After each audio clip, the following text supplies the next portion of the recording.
Nearly 100 American students recently gathered in the Field Museum in downtown Chicago, the most populous city in the U.S. state of Illinois, to have a taste of Chinese food and an in-person experience of Chinese culture.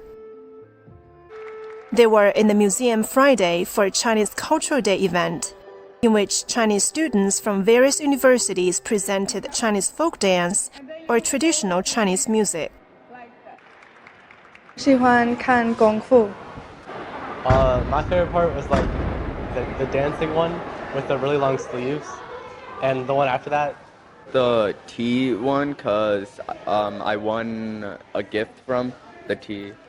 The part I liked most was when he showcased Kung Fu or Gong Fu, and we got to do some practices with them. Really liked the Chinese dancing. I think that was pretty cool. I think coming here today helped me learn a little bit more about Chinese culture and all the standards that they have. Yeah, I really like this event because like all the other people can also come and watch. Especially us, we were especially invited. We were thankful for that, and we got to see a lot of Chinese culture happen.